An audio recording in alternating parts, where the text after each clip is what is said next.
Okay, can we start now?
Okay.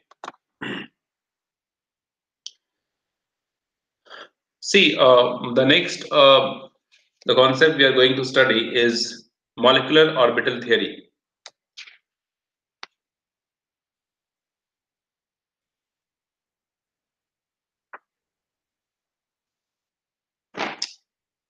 Okay, so first of all, we'll try to understand that what is the use of this theory and why do we need this? Okay, you tell me what is the structure or Lewis structure of oxygen molecule O2?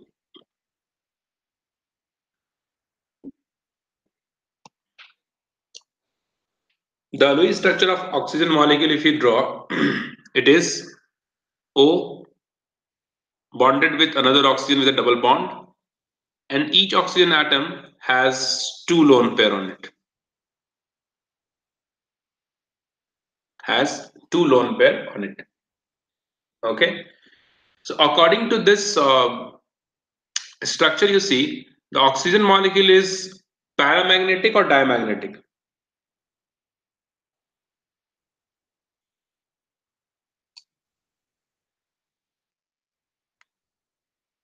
Is it paramagnetic or diamagnetic?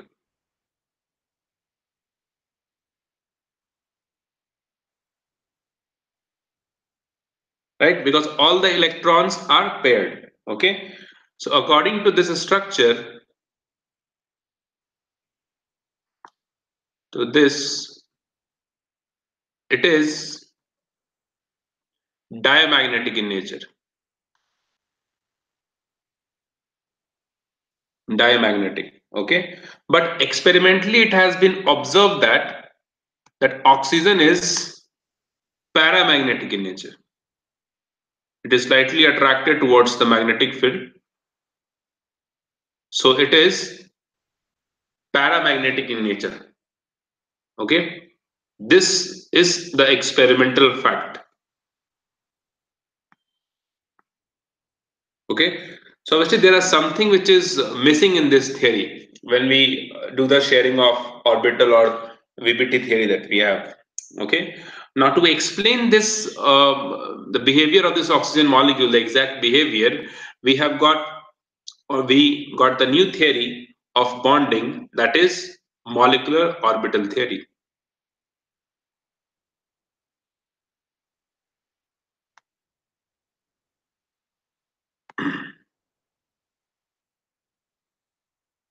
Molecular orbital theory. Now, this, what is this molecular orbital theory? Like when I ask you to draw the electronic configuration of carbon, okay, you will write what? 1s2 2s2, 2p1. Okay, so this is for an element. If you remember, the electronic configuration we draw only for an element, right? Not for a molecule. Okay, but if you consider a molecule, like suppose any general example, I'll take AB molecule, right? So in this we have two nucleus basically. One is the nucleus of A and another one is the nucleus of B. This B will have certain number of electrons and A will also have certain number of electrons. So the electrons of B, when these two are close enough in a bonding state, the electrons of B is attracted towards the nucleus of B and the nucleus of A, and the electrons of A is also attracted towards the nucleus of B and the nucleus of A, right? So what we can say in this, that in a molecule, the electrons are considered to be associated with all the nuclei in the molecule, right? So when you take any molecules, so in a molecule, electrons are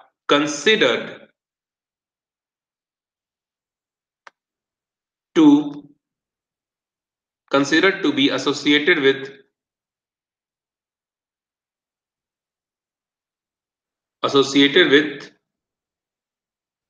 all nuclei, whatever the nucleus present there, with all the nuclei, the electrons are associated. Like in atoms, we say, like carbon atom we are talking about, we say the electrons are present in atomic orbital. Atomic orbital. But in molecules, we say what? That the electrons are present in molecular orbital.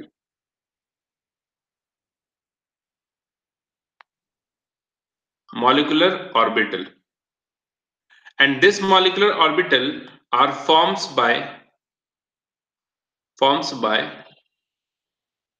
the combination excuse me, combination of atomic orbitals. Combination of atomic orbitals, right? Now if we talk about the combination of atomic orbital, there are two different ways for atomic orbitals to combine. There are two possible ways of combining the atomic orbital. The first one is linear combination of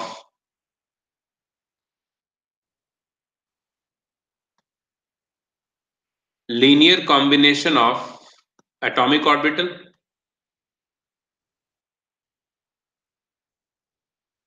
and the second one is united atom method.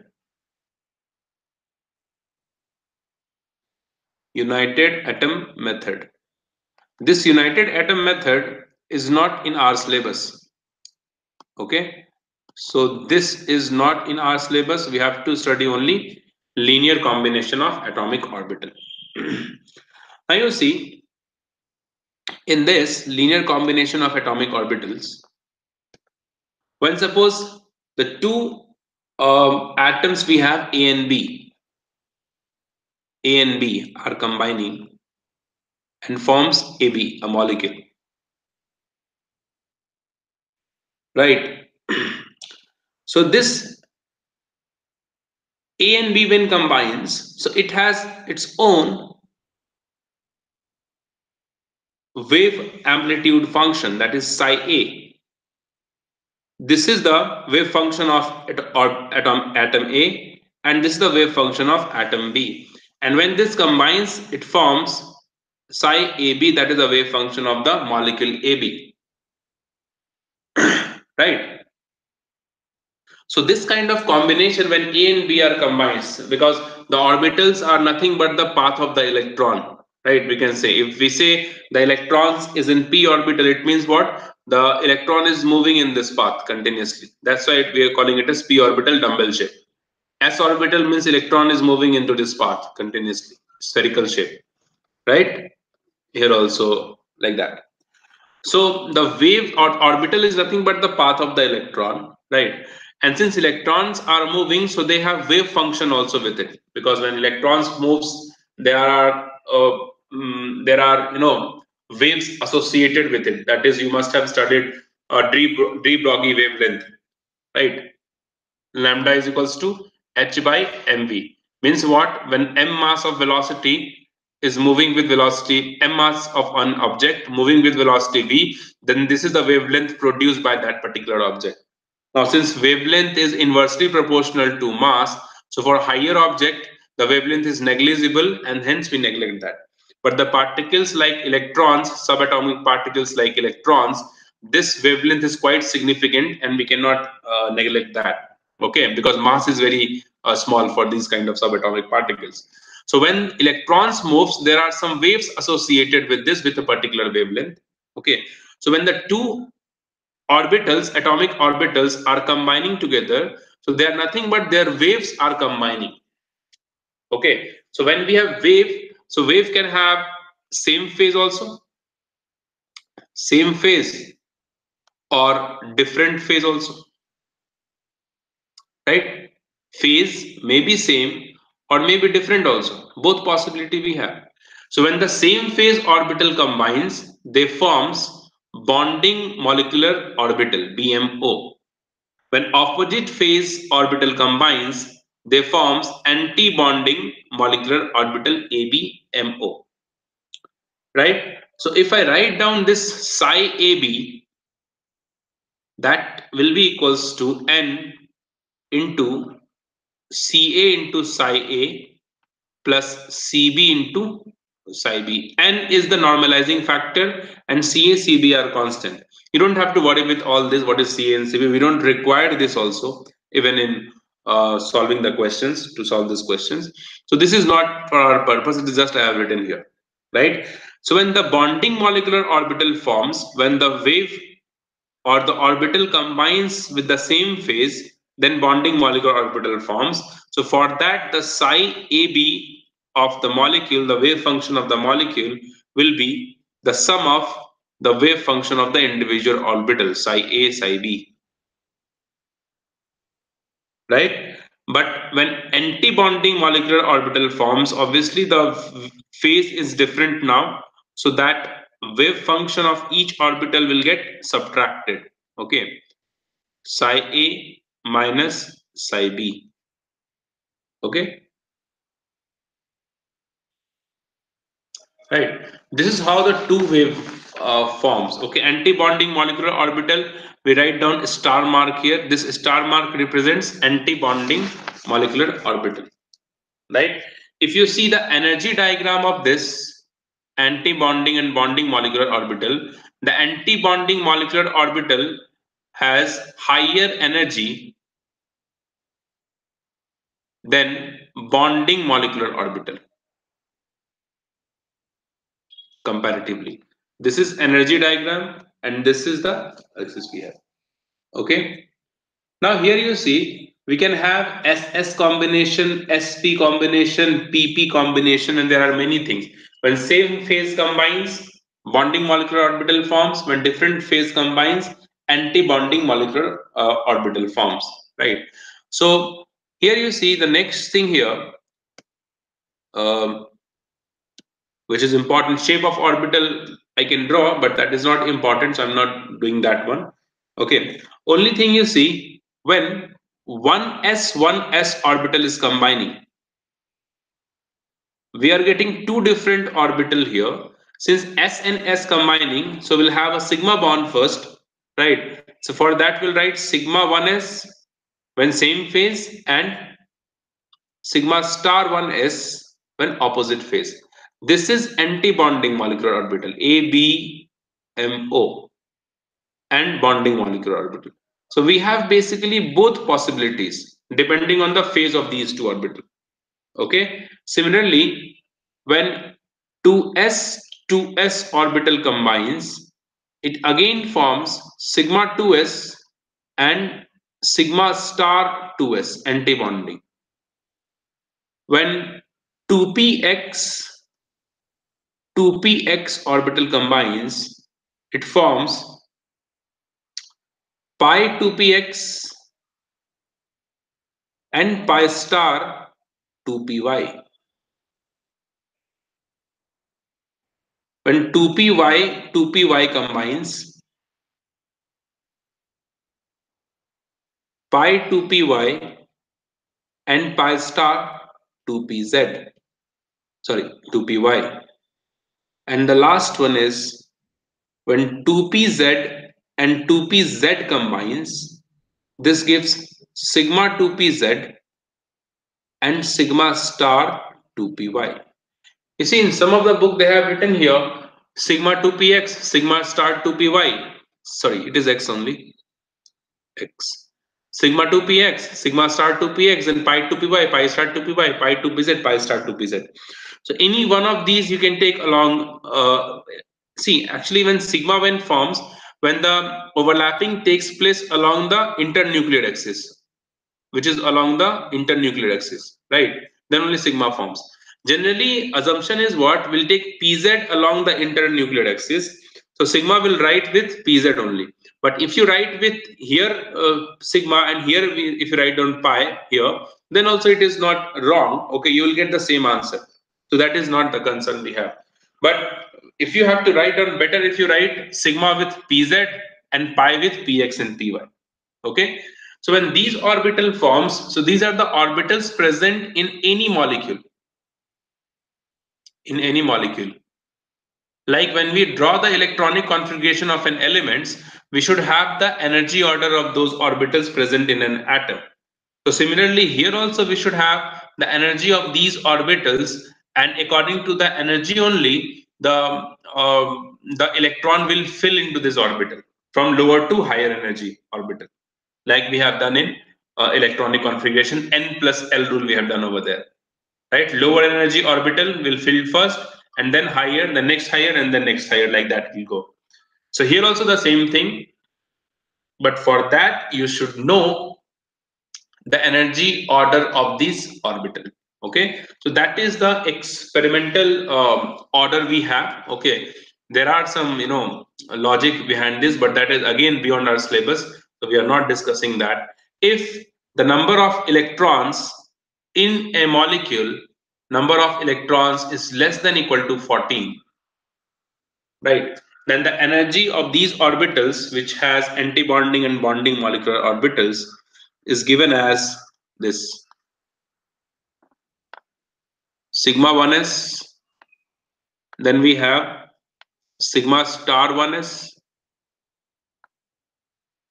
sigma 2s,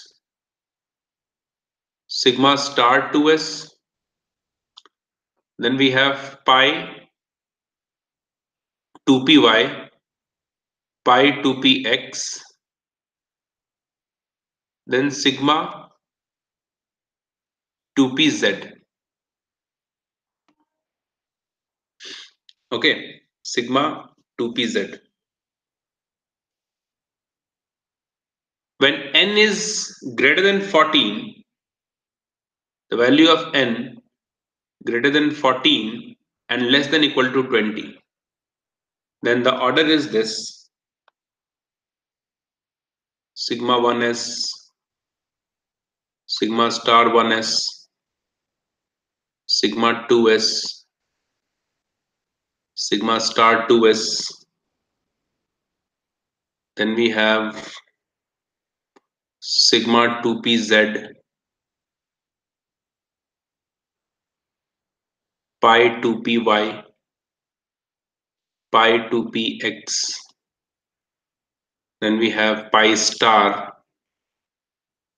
2py, pi star 2px, sigma star 2pz, sigma star 2pz. Here also if you write down, we have pi star 2p pi, pi star 2px, and then sigma star 2pz. This is the order of orbital we have. Now, This two orbital, you see, these orbitals are degenerate orbitals. These two, these two, these two, and here also. These are degenerate orbitals. Degenerate orbitals means what? Degenerate orbitals means equal energy orbital. Energy will be equal, right? Equal energy orbitals. So when you fill these two orbitals with electron, they follow Hund's rule. This orbital follows Hund's rule. This one, this one, this one follows Hund's rule. Okay. So now if I take the example of oxygen, which has 16 electrons,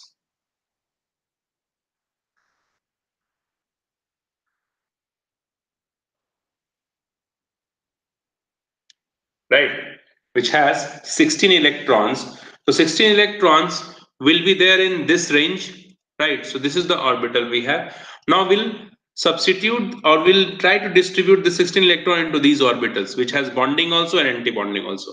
So one of these orbital can have maximum 2 electrons only, which is true for this case also. This sigma 1s can take 2 electron, then 2 we have here, 4, 6, 8, 10. Since these two are degenerate orbitals, so 11, 12, then 13, 14, 15, and then 16. We cannot put 2 and 2 here first, like 2, 4, 6, 8, 10, 12, 14 we cannot do, 13, 14, 15, 16, like this, or 11, 12, 13, 14, then 15, then 16. Okay, so you see here there are two unpaired electrons present, and because of this only the oxygen is paramagnetic in nature. Magnetic in nature. Okay, fine.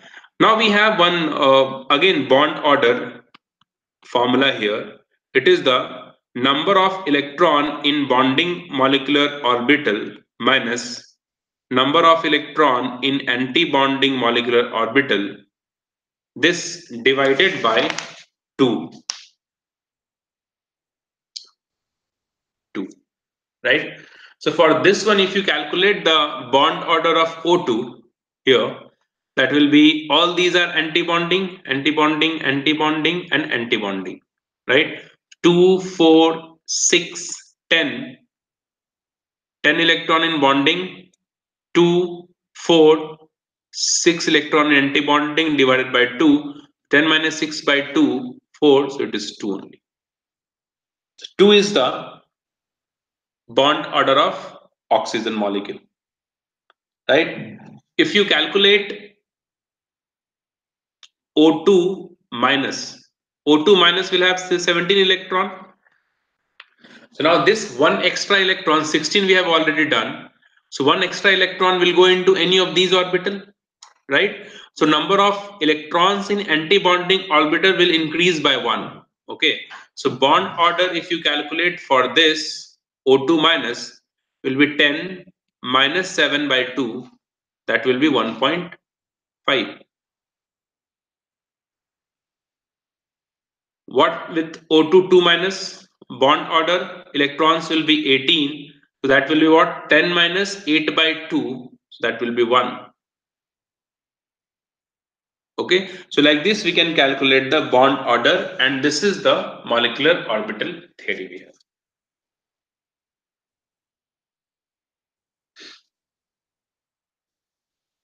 What is the bond order of H2? He2, H2 plus,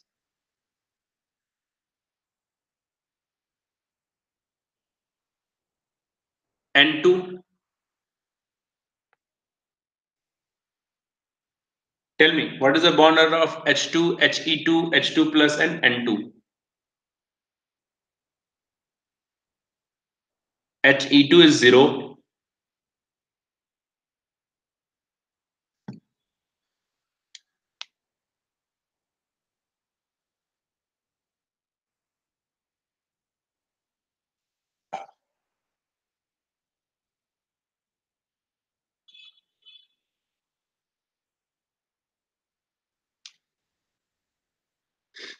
H2 is 1. H2 is 1.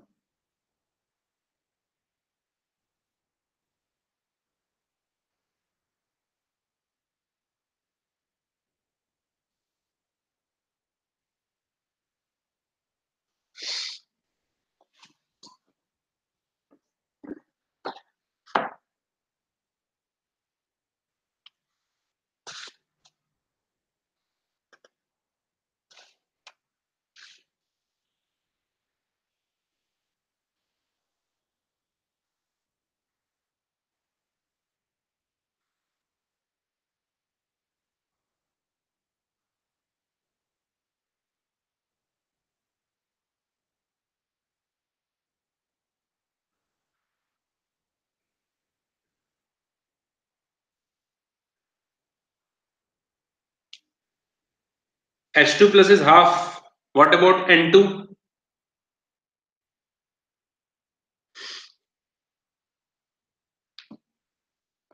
N2 should be 3.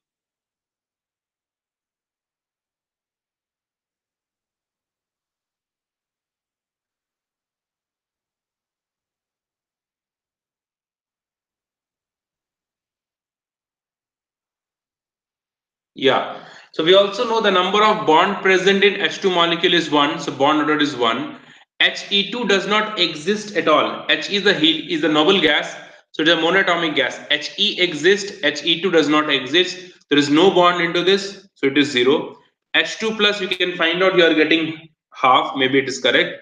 N2 we know N triple bond N is the molecular formula we have. So number of bond order will be 3. Number of bond is 3 into this.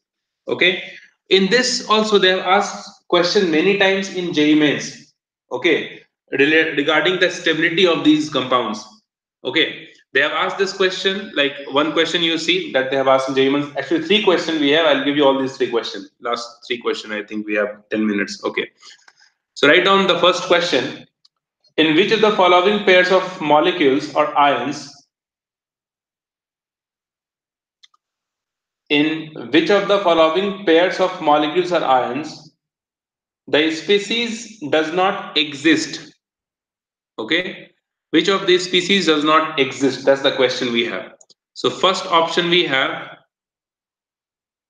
H2 plus He2 2 minus, H2 minus He2 2 minus, H2 plus He2, H2 minus He2 2 plus.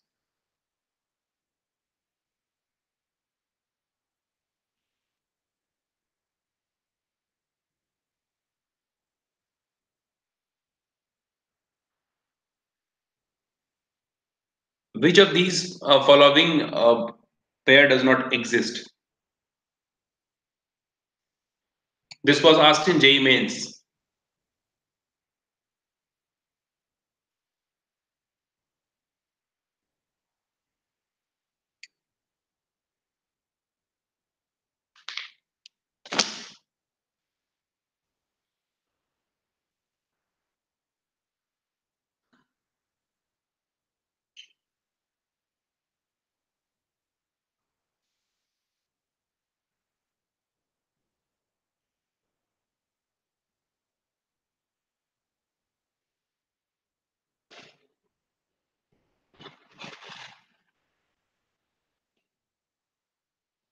Option D.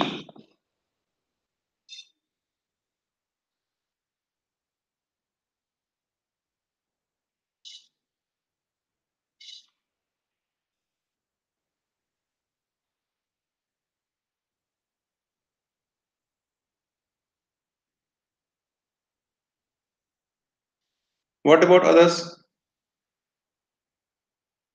Don't think, you calculate simply bond order.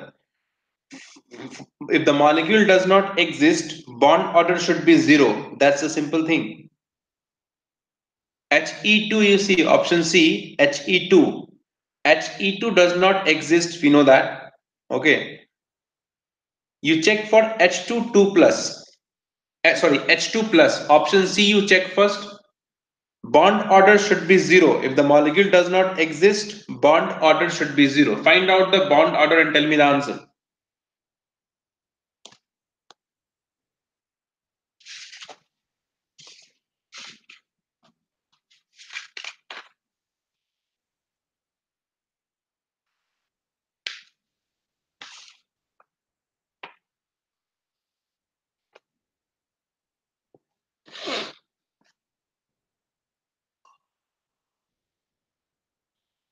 I think C should be correct. See, H2 plus, H2 plus. How many electron this H2 plus has? One electron. Total 2 plus 1 charge, 2 minus 1 is equals to 1. Right? So bond, and this will be sigma as 1, then only one electron. I don't think for this bond order is 0. Bond order will be 1 minus 0 by 2. So we are getting half for this. Okay. So C is not correct, I guess.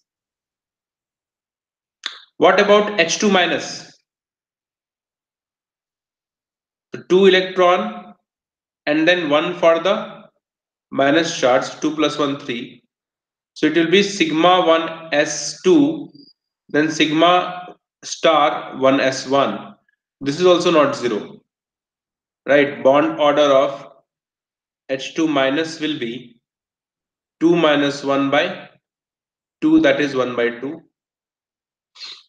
I think the option is wrong. Yeah,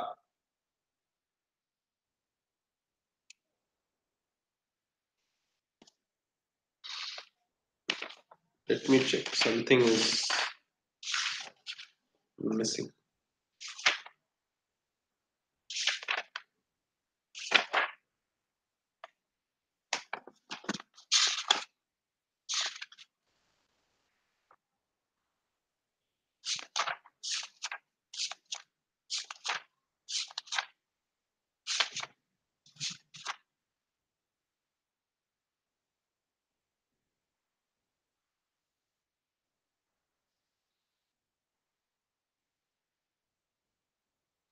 Yeah, the option is wrong. Some mistake is there.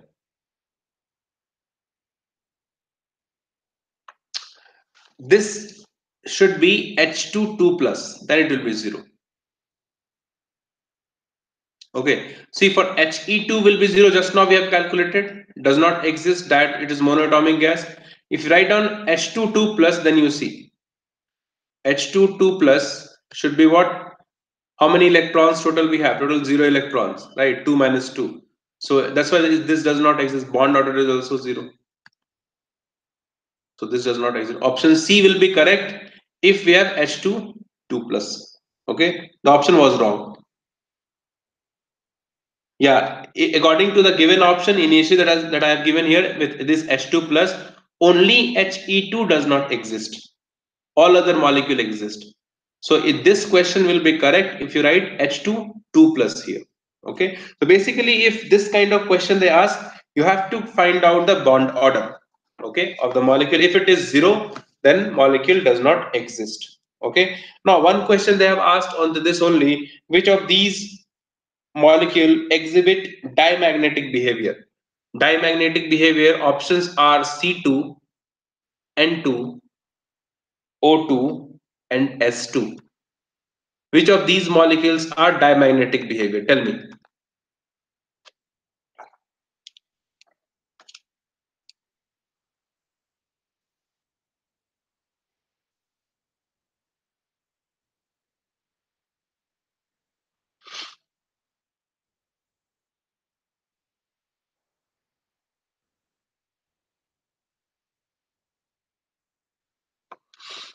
Maybe more than one correct.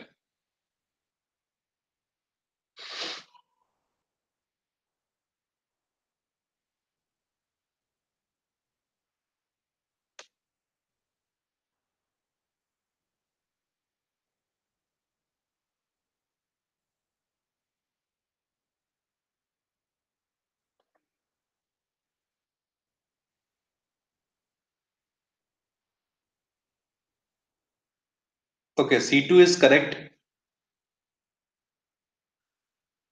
What about N2?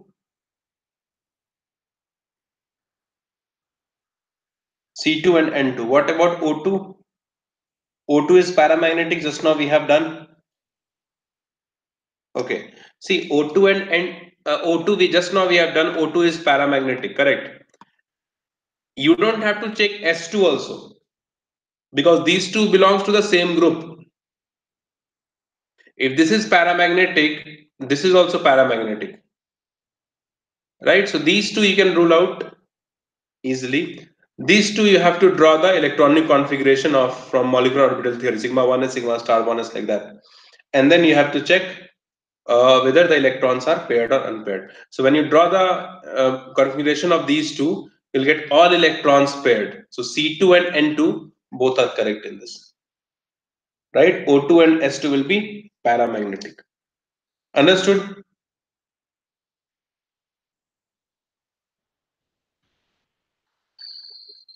One more question, last one. Okay. The question is the stability of the species Li2. You have to find out the stability order of this. Li2, Li2 minus, then Li2 plus. Stability order of this you have to find out. All these three questions they have asked in JE mains. Okay, molecular orbital theory.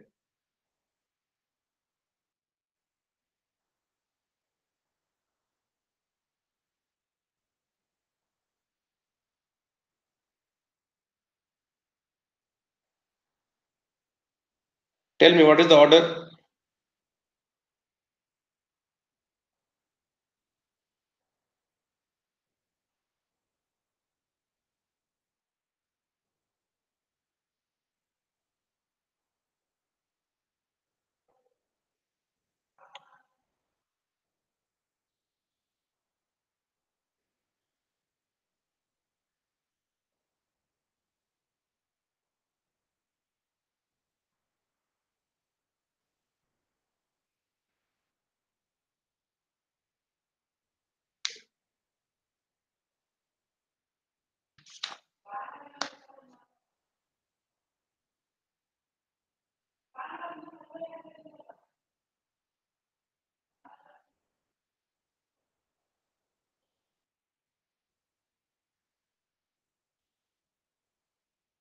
Li2, then Li2 minus, then Li2 plus.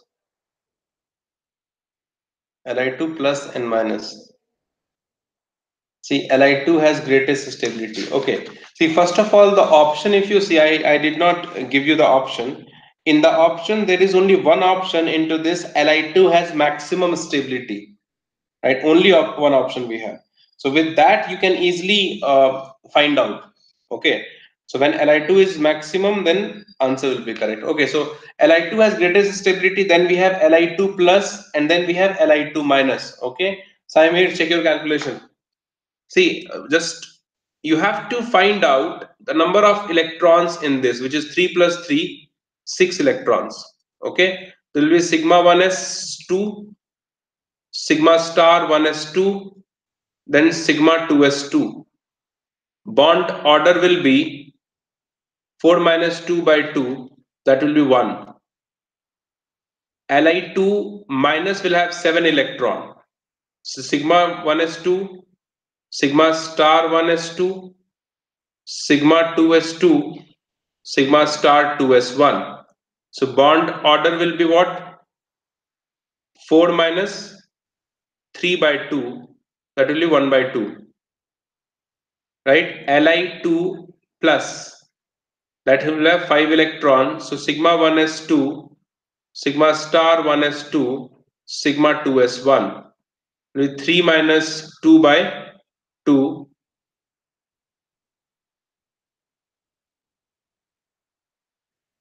1 by 2 I'm getting. Oh, sorry, it has 3 into 2, 5, no? 3, 2, 5, 7, 2, 4, 6, 7. 4 minus 3 by 2.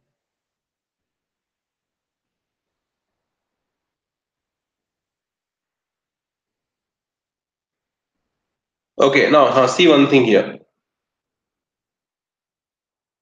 See one thing. Li2 has maximum bond order, so obviously Li2 will have maximum stability, right? Now when Li2 minus and Li2 plus you compare, the number of the bond order is same, right? But in Li2 plus there is only two electron in anti-bonding orbital, but here we have three electrons in anti-bonding orbital. So if more number of electrons present in anti-bonding orbital, its stability will be less, right? So the order will be Li2, then Li2 plus, and then Li2 minus. Okay, so that's the answer we have into this.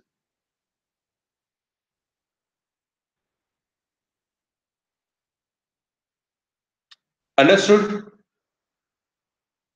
Okay, so this kind of question they ask in molecular orbital theory. All questions you can solve. Previous year question you see, they have asked this question only. Only bond order formula you have to find out. There are many questions they have asked in JEE mains and then other exams also. So you can go through with that.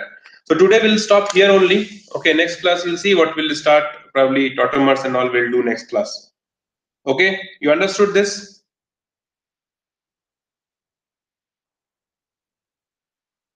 Okay, solve some question onto this. Okay, so that you as only archives you solve previous year question. That would be better. Okay, hello. Thank you all. We'll see you next class.